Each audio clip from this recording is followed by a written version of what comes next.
450 ఇప్పుడు 666 ఫ్రీ చేసుకుంటే 3 నెలలు ఫ్రీ. రోజుకు 100 ఫ్రీ కదండీ! మనం వద్దన్నా ఫ్రీయే. ఫ్రీ మెసేజ్ ఒకడు పంపిస్తాడు. తలకాయ మోసనోడు. బంగారం తిన్నావా అంటాడు వాట్సాప్. అమ్మో! మా అమ్మ కూడా ఎట్టా అడగలేదు. అని మర్చిపోతుండే. జరిగే విషయం చెప్తున్నా. నేను జరిగిన విషయం చెప్పట్లేదు జరిగేది. ఇక్కడ బంగారం తిన్నాను గానీ, అమ్మో! మా అమ్మ ఎప్పుడైనా అడిగిందా అంటాడు. పాపం మీ అమ్మ నిన్ను డిస్టర్బ్ చేయకూడదని, మీ నాన్నగారు నిన్ను డిస్టర్బ్ చేయకూడదని, చదువుకుంటున్నావు కాగితే ఆమె చేద్ది, ఆయనే చేస్తాడు అనుకుని పాపం వాళ్ళు కష్టపడి నీ కోసం ప్రయాసపడుతుంటారు. అమ్మ నన్ను రోజు అడిగాడు, రోజు అడిగాడు చెప్పి మనం ఏం చేస్తాం చెప్పండి అన్నీ మర్చిపోతాం. ఆహా! నువ్వు చిన్నప్పుడు పుట్టినది మొదలుకొని కదండీ! నువ్వు అప్పుడే పసికందుగా ఈ భూలోకంలో పడ్డప్పుడు కదండీ! నీకేమీ తెలియనప్పుడు అమ్మని పక్కనుండుకొని, కడుపు కోత కోయించుకొని, నీ కొరకు పచ్చిం చేసి కదండీ! నెలలో సంవత్సరాలు పచ్చిం చేసి, నడవపోయిన అవసరమైతే ఆపరేషన్ చేసినప్పుడు ఎముకకి ఇంజెక్షన్ చేసుకొని, దానివల్ల ఎముకలు క్షీణించుకుపోయి, శరీరము క్షీణించుకుపోయి కదండీ! ఇది ఎవరైనా ఆలోచిస్తారా అసలు ఎవరన్నా? అబ్బా! ఎవరు ఆలోచించరు.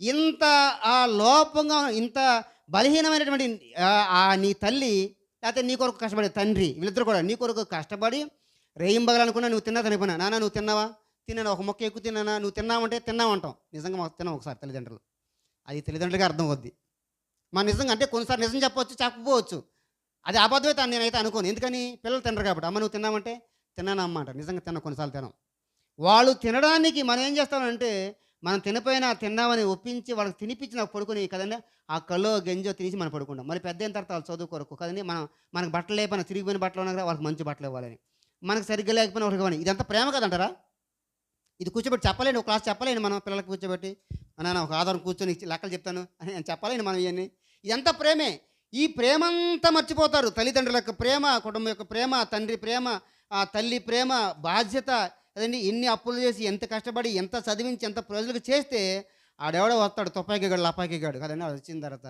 ఆవిడ వచ్చిన తర్వాత నువ్వు నన్ను ప్రేమించడం ఒక్కడ ఇవ్వగానే ఆ ప్రేమ ముగ్ధులైపోయి అబ్బా నన్నే ప్రేమిస్తున్నాను నువ్వు నన్ను ప్రేమించు నా జుట్టుని ప్రేమించు నా తలకాయ ప్రేమించు బూడిది ప్రేమించు అనుకుని వాళ్ళ వెనకాల పడిపోతుండే ఇది ప్రేమ అంటామండి అసలు నిజంగా